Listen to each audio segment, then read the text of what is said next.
So, what if I told you your body came with an instruction manual, but somewhere along the way, we all kind of lost it? Well, today, we're going to dig into an ancient health philosophy that might just be the key to finding that manual again. It's all about finding some real balance in this crazy modern world of ours. All right, let's just dive right in with a question I bet a lot of you will identify with. Do you call yourself a night owl?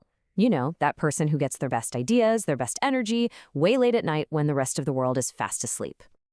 Okay, get ready for this because our source material makes a pretty provocative claim. It basically says being a night owl isn't a personality type at all. It's actually a symptom, a sign that something's out of balance.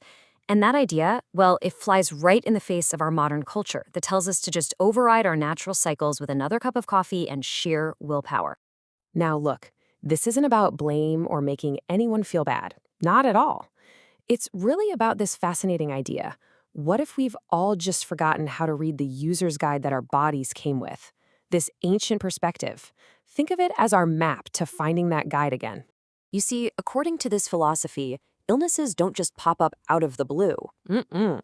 They're more like the final flashing warning light after your body has been out of harmony for a long, long time.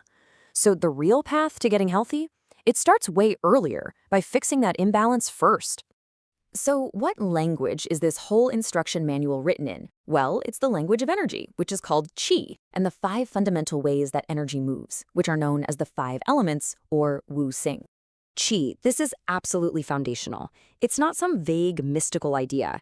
Think of it more like your body's internal operating system. It's the invisible energy that's powering every single thing you do, from blinking to thinking to healing. It's that vital. Okay, and when we talk about these 5 elements, don't picture static things, like a block of wood or a campfire. No, no. These are 5 dynamic phases of energy. We're talking about growth, expansion, stability, contraction, and stillness, and they're all constantly interacting and changing into one another. And here's where it gets really cool.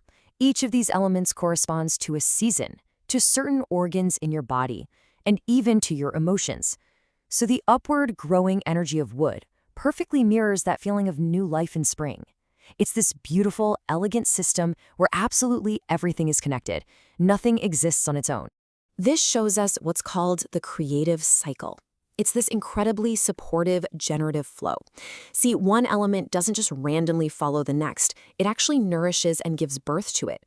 Wood fuels a fire. The ash from that fire creates earth, and the cycle just keeps going in this beautiful, endless loop.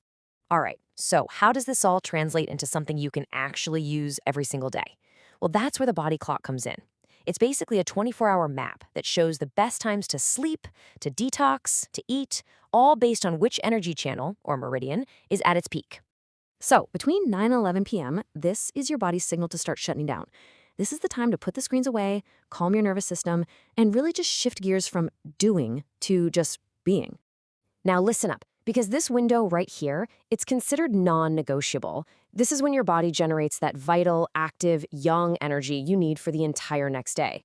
If you miss this, it's like starting your day with your phone on 10% battery. You're just playing catch up. Okay, this is prime time for your body's internal cleaning crew. And here's a really fascinating tidbit. If you constantly find yourself waking up during these hours, it might be a sign of some unresolved anger or frustration.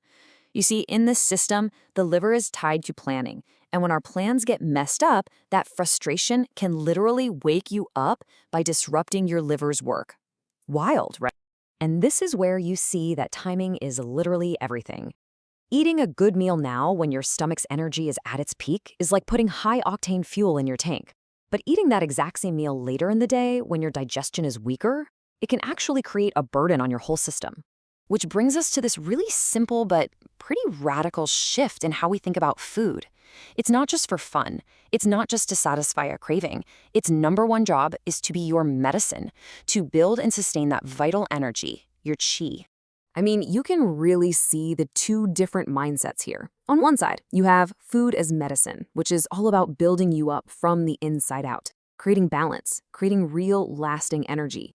And on the other, food as pleasure, which, when it's our only guide, can lead to the very same imbalances and energy crashes we're trying so hard to avoid. So how do we actually do this? Well, the source suggests these 4 simple but super powerful rules. First, eat your biggest meal when your digestion is strongest. Second, start with greens. It satisfies your body on a deep level and helps kick those sugar cravings.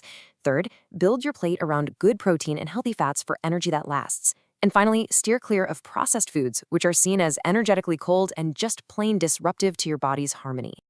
And really, that's the whole point. This isn't about jumping on another complicated wellness trend.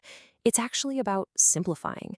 It's about learning to listen to that timeless biological wisdom that is already hardwired into your own body. This philosophy really pushes back against that modern idea that we're just locked into our genetic destiny. It argues that by consciously working with these natural principles, by getting our sleep right, our food right, our energy right, we can literally change our body's entire energetic blueprint. We have that power. So, what's the big takeaway from all this? It's not about being perfect, it's just about direction. It's about taking those small, consistent steps that can guide you back into alignment with your body's own innate natural rhythm. And we'll just leave you with this final thought to chew on.